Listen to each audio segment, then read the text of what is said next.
Hello అండి, నేను doctor Naini, consultant at 49 fertility centre, Karimnagar branch. ఈరోజు మనం ఒక ఇంపార్టెంట్ టాపిక్, అదేంటంటే ఎక్టోపిక్ ప్రెగ్నెన్సీ అంటే ఏంటి.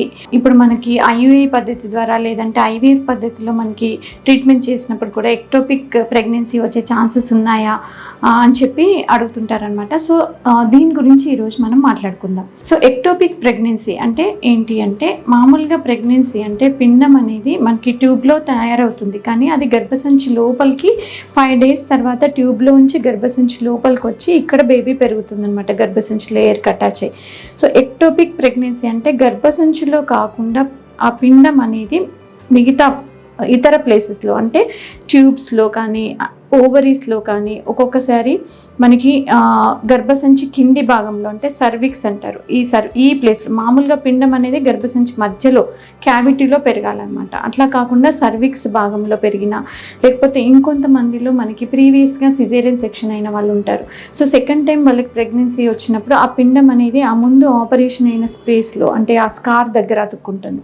సో దాన్ని స్కార్ ఎక్టోపిక్ అంటారు. అలా కాకుండా వెరీ రేర్ సిచ్యువేషన్స్లో ఆ ప్రెగ్నెన్సీ అనేది మనకి పిండం అనేది ట్యూబ్స్లోంచి బయటికి అబ్డామినల్, అంటే మనకి పొట్టలో పెరగడం అనేది ఉంటుంది. ఇది very rare situation. So most కామన్గా మనకి ఎక్టోపిక్ ప్రెగ్నెన్సీ అనేది వచ్చేది ట్యూబ్స్లో అనమాట, ఫాలోపియన్ ట్యూబ్స్లో. ఎందుకంటే పిండం అనేది ఇక్కడ తయారవుతుంది, 5 days తర్వాత అది గర్భసంచిలోకి వెళ్ళకుండా దాని ఫంక్షన్లో లోపల ట్యూబ్ ఫంక్షన్ అనేది సరిగ్గా లేనప్పుడు అది అక్కడే ఉంటుందన్నమాట. సో అక్కడే అది పెరగడం స్టార్ట్ అయితే మనకి ఆ ట్యూబ్స్ అనేవి చాలా డెలికేట్ స్ట్రక్చర్. సో దాన్ని మనము ఒక 5 days వరకే అది దాని గ్రోత్ని ఆపగలదు. ఆ తర్వాత కూడా అది పెరగడం స్టార్ట్ అయితే ఆ ట్యూబ్ అనేది స్వెల్లింగ్ వచ్చేసి లావ్ అయిపోయి అది రప్చర్ అయిపోతుంది అనమాట. సో అలా రప్చర్ అయినప్పుడు అది ఒక సీరియస్ కండిషన్ అన్నట్టు, లోపలంతా బ్లీడింగ్ జమ అయ్యి పొట్టలో అంతా బ్లీడింగ్ అంతా అక్యుములేట్ అయిపోయి అది పేషెంట్కి ఒక సీరియస్ ఎమర్జెన్సీ కండిషన్ లాగా మారుతుంది అనమాట. సో మనకి ఐయుఐ ట్రీట్మెంట్ కానీ ఐవీఎఫ్ ట్రీట్మెంట్ కానీ చేసినప్పుడు ఈ ఎక్టోపిక్ ప్రెగ్నెన్సీ వచ్చే ఛాన్సెస్ ఉంటాయా అని అడుగుతారు.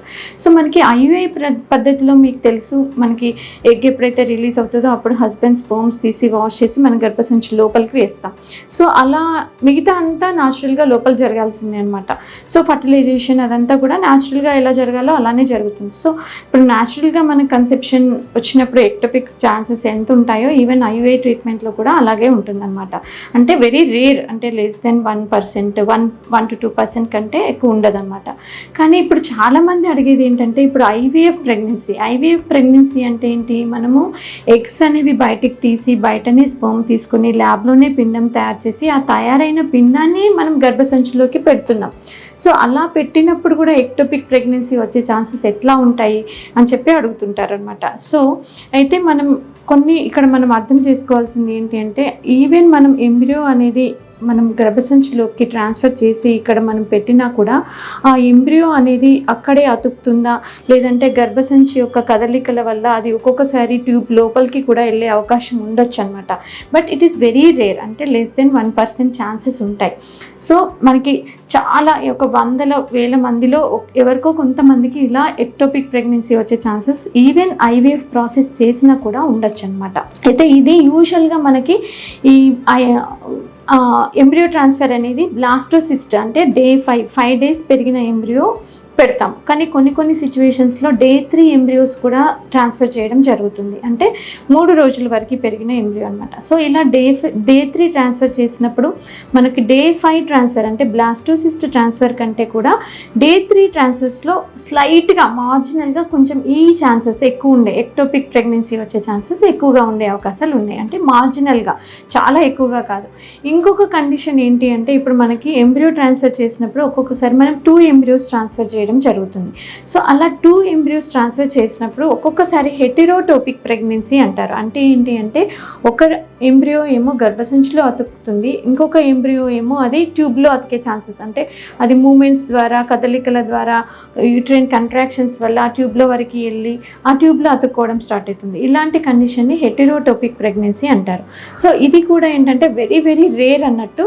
సో అలా ఉన్నప్పుడు మనము ఆ ట్యూబ్లో పెరిగే ప్రెగ్నెన్సీని మనం తీసివేయాల్సి వస్తుంది అనమాట.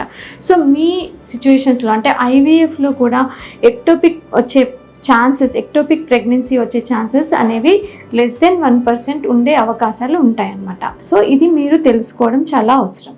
Thank you.